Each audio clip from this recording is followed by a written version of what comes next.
DD किसान, बदलते भारत की शान।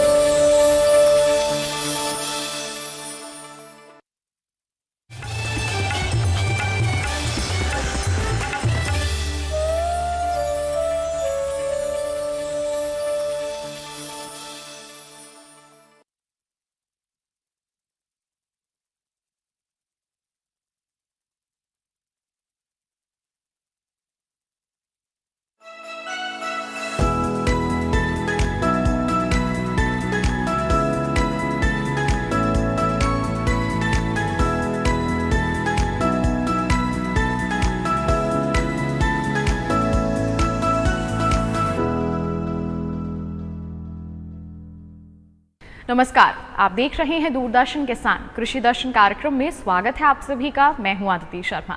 किसान भाइयों बहनों, हमारे इस कार्यक्रम के जरिए कई वर्षों से हम आप तक पहुंचा रहे हैं खेती किसानी से जुड़ी अहम जानकारियां, और इसी सिलसिले को आगे बढ़ाते हुए आज का हमारा ये कार्यक्रम लेकर हम आपके समक्ष हाजिर हुए हैं, जिसमें हम आपको बताएंगे कि मक्का की बढ़ती हुई मांग को देखते हुए किस तरह से आप इसकी बेहतर उपज हासिल कर सकते हैं और मुनाफा अर्जित कर सकते हैं।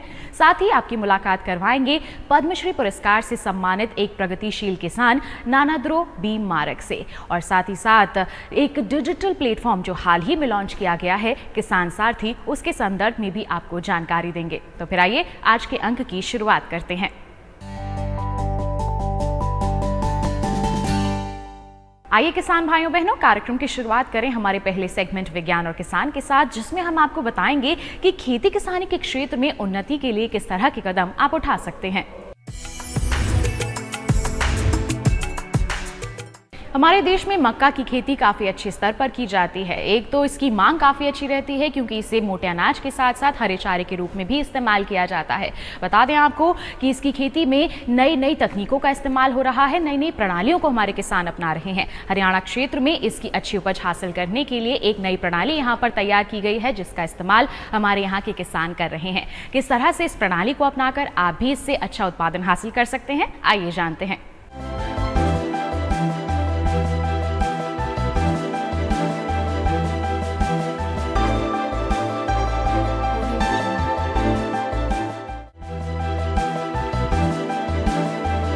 मक्का को अनाज के रूप में इस्तेमाल करने का चलन कम हो रहा है।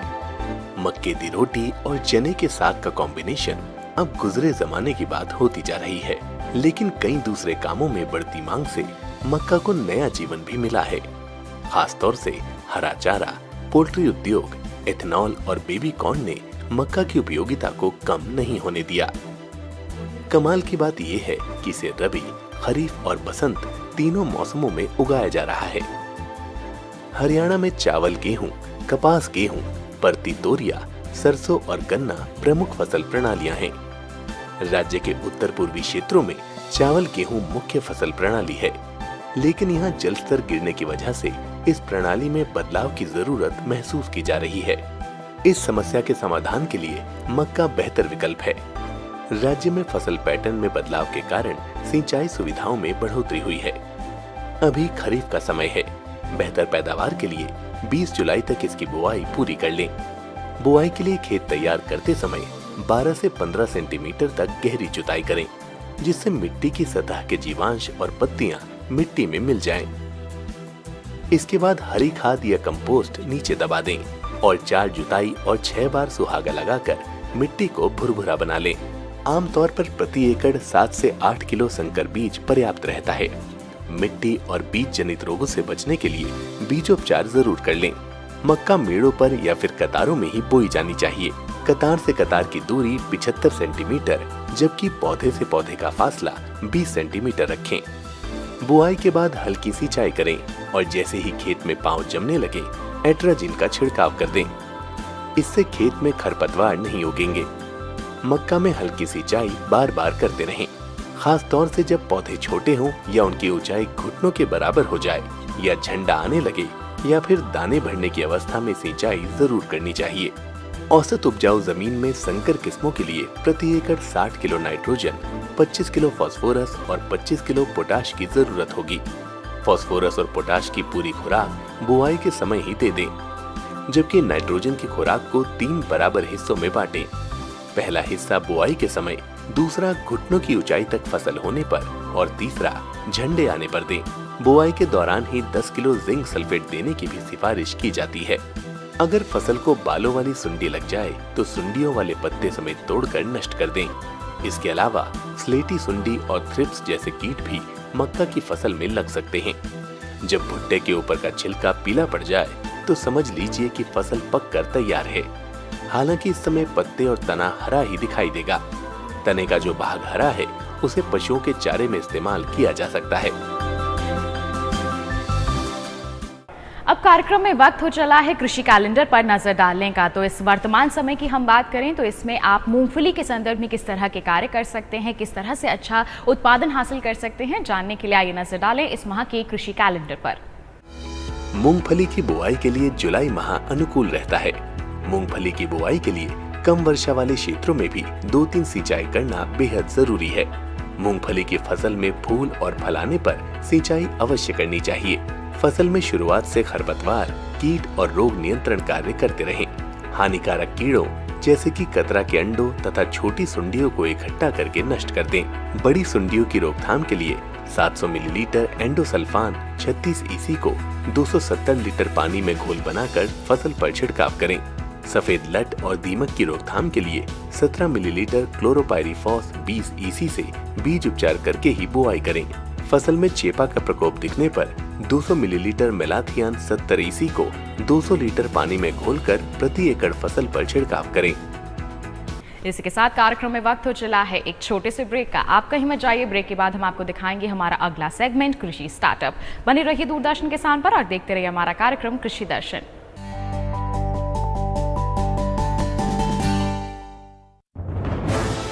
कोरोना वायरस के खतरे से बचते हुए फसल की कटाई, बिक्री, खरीद, नई फसल की जुताई और बुआई सुरक्षित हो सकती है अगर हम लगातार हाथों को साबुन और साफ पानी से नियमित अंतराल पर धोते रहें। नाक, मुंह को मास्क, गमछे या कपड़े से ढक कर रखें। आंख, कान, नाक, मुंह न छुएं। आपस में 2 गज की दूरी बनाए रखें।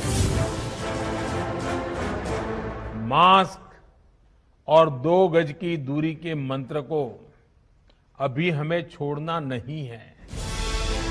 फसलों की बुवाई एवं कटाई करते समय आपस में कम से कम 2 गज की दूरी बनाए रखें। फसल की कटाई करने के बाद छोटे छोटे ढेरों में इकट्ठा करें। कृषि के औजारों की समय समय पर सफाई करें। एक दूसरे के साथ औजारों की अदला बदली न करें। श्रमिकों के शौचालयों और हाथ धोने की जगह की ठीक से सफाई जरूरी है। बुआई, कटाई एवं मड़ाई के दौरान इस बात का ध्यान रखें कि इन स्थानों के आसपास कोई थूके नहीं। कंबाइन, हार्वेस्टर, थ्रेशर, जुताई और बुआई की मशीनों को इस्तेमाल से पहले साफ करें। मशीनों के इस्तेमाल से पहले और इस्तेमाल के बाद हाथ साबुन से साफ करें। वाहनों, बोरियों, थैलियों और पैकिंग के दूसरे सामान की साफ सफाई पर भी खास ध्यान दें। खरीद केंद्र पर आने से पहले किसानों एवं श्रमिकों की जांच। खरीद केंद्रों पर भीड़ न लगाएं एवं किसानों को बारी बारी से बुलाएं। गोदामों पर खरीदी हुई फसल को लेने में शीघ्रता करें ताकि किसानों एवं श्रमिकों को रुकना ना पड़े। कोरोना के खतरे से बचाव और अधिक जानकारी के लिए आरोग्य सेतु ऐप डाउनलोड करें। देश में खाद्य सुरक्षा के ये सिपाही भोजन की निरंतर उपलब्धता को सुनिश्चित करते हैं। किसान स्वस्थ रहें तभी हम कोरोना वायरस से जीत पाएंगे, आगे बढ़ पाएंगे। किसान सबल, देश प्रबल।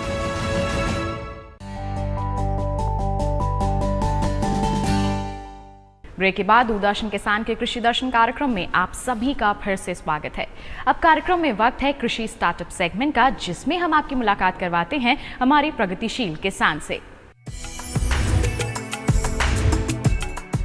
पूर्वोत्तर क्षेत्र की बात करें और यहाँ पर खासतौर पर हम मेघालय राज्य की बात करें तो ये राज्य विश्व भर में अपनी फसलों की खेती के लिए प्रसिद्ध है। जी हाँ, यहाँ पर कई तरह की जड़ी बूटियों की खेती करते हैं किसान और सफलता भी हासिल कर रहे हैं। आज हम आपकी मुलाकात करवाने वाले हैं इसी राज्य के एक प्रगतिशील किसान नानाद्रो बी मारक से, जो जैविक रूप से काली मिर्च की खेती कर रहे हैं और उनकी इसी सफलता को देखते हुए भारत सरकार द्वारा उन्हें पद्मश्री पुरस्कार से भी सम्मानित किया जा चुका है। आइए करते हैं मुलाकात, जानते हैं इनकी सफलता की कहानी।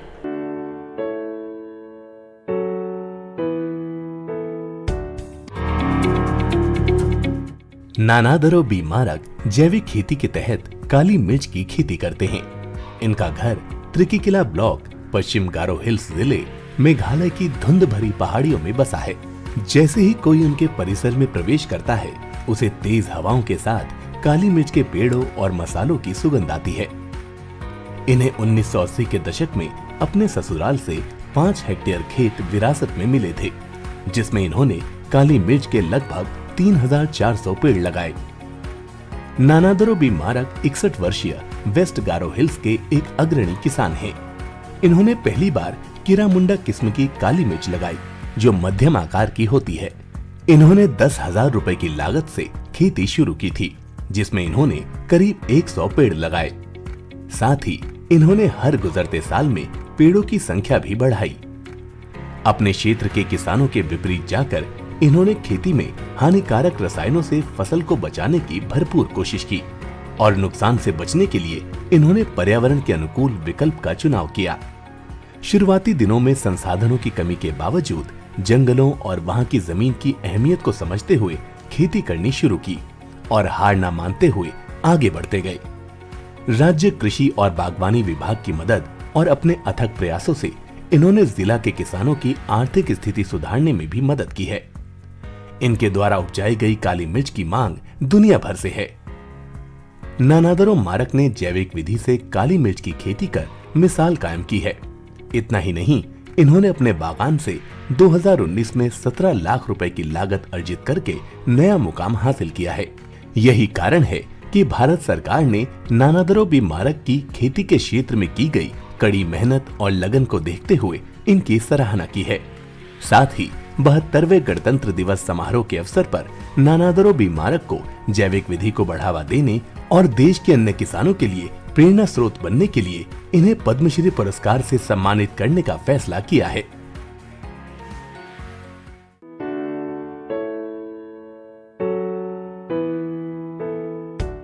इसी के साथ कार्यक्रम में वक्त हो चला है एक और छोटे से ब्रेक का। आप कहीं मत जाइए, ब्रेक के बाद हम आपको दिखाएंगे हमारा अगला सेगमेंट फार्मिंग इंडिया। बने रहिए दूरदर्शन किसान पर, देखते रहिए हमारा कार्यक्रम कृषि दर्शन।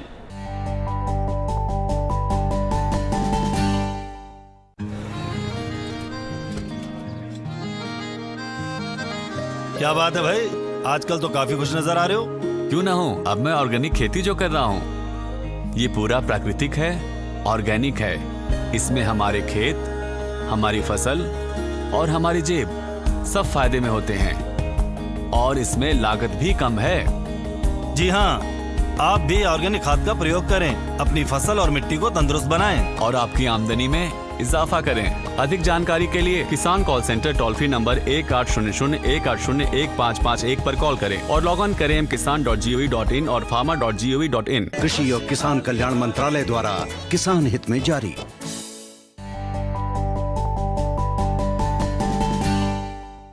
ब्रेक के बाद दूरदर्शन किसान के कृषि दर्शन कार्यक्रम में आप सभी का फिर से स्वागत है।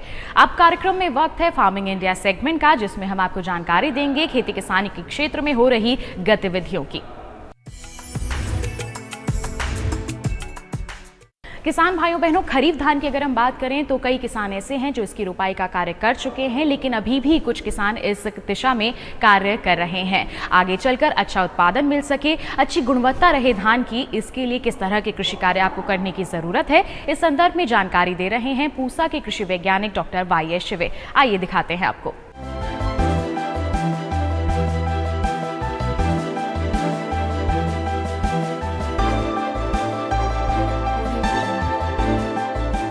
जिन किसान भाई और बहनों ने समय से धान की रोपाई की है उनकी फसल जो है लगभग 20 से 25 दिन की हो गई होगी।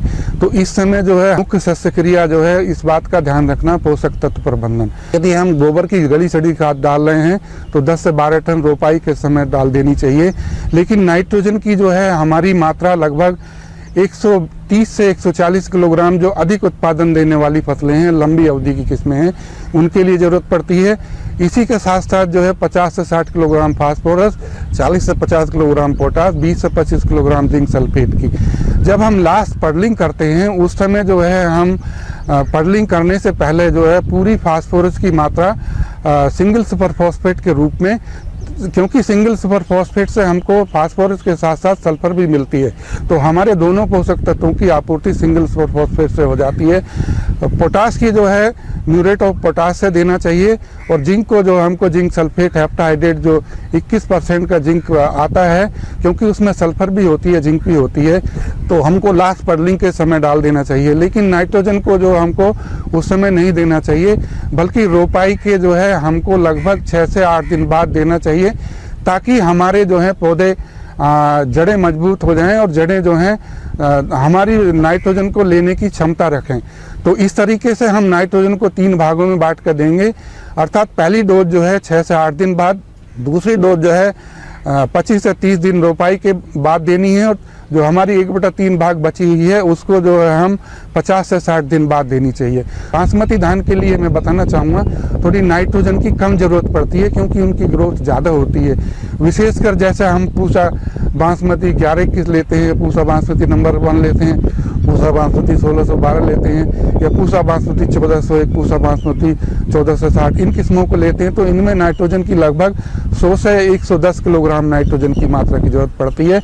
उसको भी लेकिन 3 भागों में बांट के देने की जरूरत होती है। तो पानी जो है आपको इस बात का ध्यान रखना है, दरार पड़ने से पहले पानी देना है, लेकिन बहुत ज़्यादा मात्रा में पानी खड़ा नहीं रखना है, बल्कि 2 से 3 सेंटीमीटर पानी खड़ा रहेगा, तो उसके अंदर जो खरपतवार भी कम आएंगे और अच्छे कल्ले बनेंगे। इनकी फसल 20 से 25 दिन की होगी है, तो कुछ पौधे किसी कारणवश मर गए होंगे या किसी कारणवश कोई बीमारी आ गई होगी, जैसे विशेषकर हमारी जो है इसके अंदर जो बकाने दी जाती है, तो उन पौधों को निकाल दें जिनमें बकाने देखी गई है, और या उसके साथ साथ पौधे कुछ मर गए हैं उसके स्थान पर जो है उसी किस्म के दूसरे पौधों को लगाएं, उसको हम गैप फिलिंग कहते हैं। किसान भाई और बहनों, यदि आप देर से रोपाई कर रहे हैं किसी कारणवश जो है, तो इस बात का ध्यान रखना है आपको, जो हमारी कम अवधि वाली किस्में हैं उन्हीं को रोपाई करना चाहिए। पूसा 1692, पूसा 1509 इनको लगाना चाहिए, जो किस्में हमारी हैं बहुत अच्छी हैं और अच्छी पैदावार देती हैं। इनका जो रोपाई का अनुमोदन है वो 20 से 25 जुलाई तक भी कर सकते हैं। तो इसके लिए हमको ये ध्यान रखने की ज़रूरत होती है कि खेत को जो है हम लेवलर द्वारा जो है इकसार कर लें। समतल करने के बाद में फिर पानी भर के 5 से 7 सेंटीमीटर तो हम पडलर द्वारा जो है उसकी जुताई करें, और जुताई करते समय जो है इस बात का ध्यान रखें कि हम 3 से 4 बार जो है उसकी जुताई करें। और जब हमारा जुताई करने के बाद में लेज फिर पटेले से जो इकसार कर लें, और उसके बाद में जो रोपाई करें। रोपाई करते समय जो है लाइन से लाइन की दूरी 20 सेंटीमीटर, पौधे से पौधे की दूरी 10 सेंटीमीटर रखनी है, और जो है एक स्थान पर 2 से 3 पौधे लगाएं। और यदि आपकी पौध जो है कोई ज़्यादा अवधि की हो गई है, अर्थात 25 से 30 दिन की या 35 दिन की हो गई है, तो ऊपर से काट के तभी जो है उसकी पत्तियों को तभी रोपाई करें। तो इस तरीके से जो करेंगे रोपाई तो कल्ले अच्छे बनेंगे और आपकी पैदावार अच्छी होगी। और जैसा कि मैंने आपको पहले बताया है कि देर से रोपाई करते समय भी पोषक तत्व प्रबंधन जो है हमको किस्म के अनुसार करना है। यदि मैंने ये 2 किस्में बताई हैं देर से रोपाई कर रहे हैं, तो इसके लिए लगभग 120 किलोग्राम नाइट्रोजन और 50 से 60 किलोग्राम फास्फोरस, 40 से 50 किलोग्राम पोटास और 20 से 25 किलोग्राम जिंक सल्फेट, पूरी मात्रा फास्फोरस की, पोटास की, जिंक सल्फेट की आखिरी जुताई करते हैं पानी भरते समय, तो उस समय दे देनी चाहिए। लेकिन नाइट्रोजन को जो है हमको उस समय नहीं देना चाहिए, बल्कि रोपाई के जो है 6 से 8 दिन बाद पहली मात्रा, और 1/3 भाग जो है 25 से 30 दिन बाद, और बची हुई 1/3 भाग जो है उसको रोपाई के 50 से 60 दिन बाद देना चाहिए।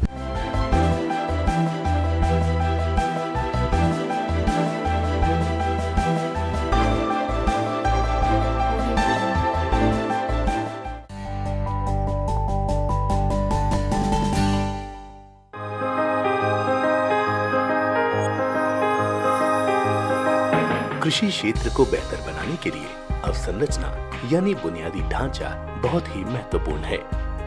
सरकार कटाई उपरांत प्रबंधन तंत्र को मजबूत कर रही है।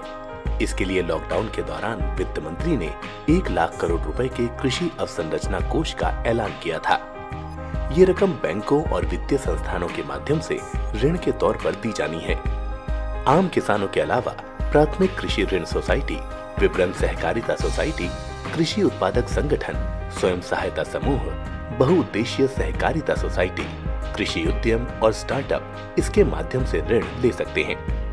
2 करोड़ तक के कर्ज पर ब्याज में 3% तक की छूट का प्रावधान किया गया है। ये योजना फिलहाल 10 साल के लिए है, यानी 2020-21 से 2029-30 तक। 1 लाख करोड़ की रकम 4 साल में जारी की जाएगी।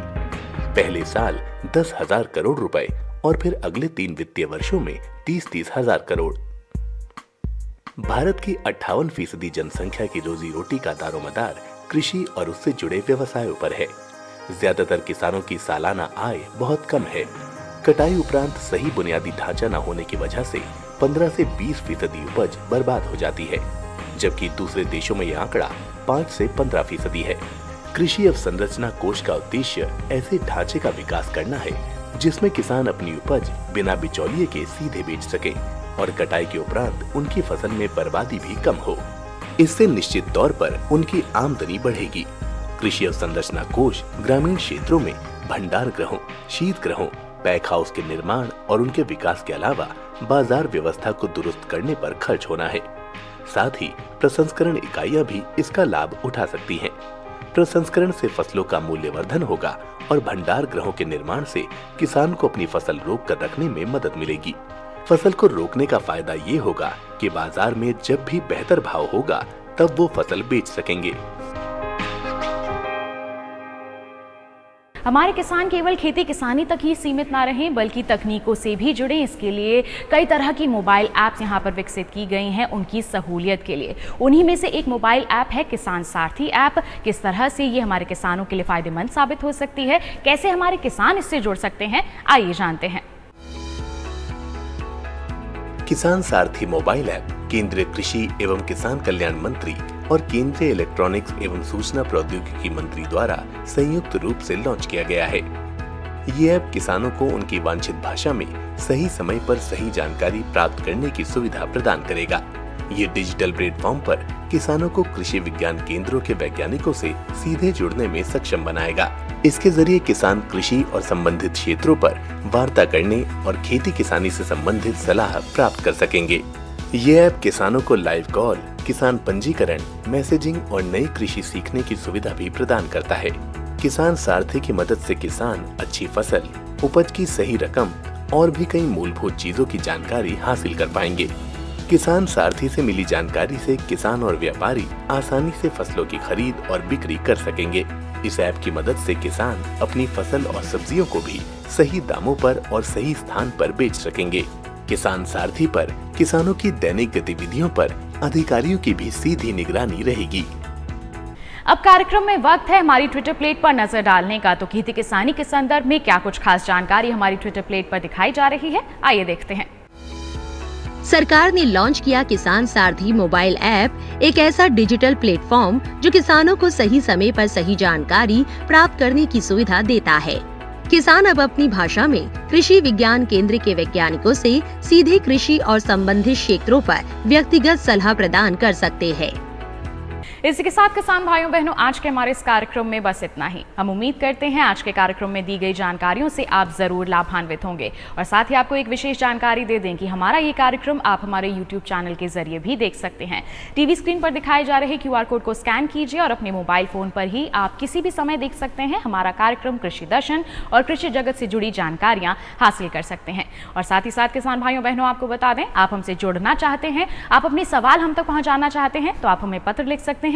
हमारा पता है कृषि दर्शन, कमरा नंबर 58, CPC दूरदर्शन, खेलगांव, नई दिल्ली 110049। ये तो बात हो गई हमारे पते की। अब बारी आती है ईमेल आईडी की। हमारी ईमेल आईडी है krishidarshandddk@gmail.com। तो बस किसान भाइयों बहनों, आज के लिए इतना ही। अगले अंक में मुलाकात करेंगे, तब तक के लिए हमें दीजिए इजाजत। आप बने रहिए दूरदर्शन किसान पर। नमस्कार।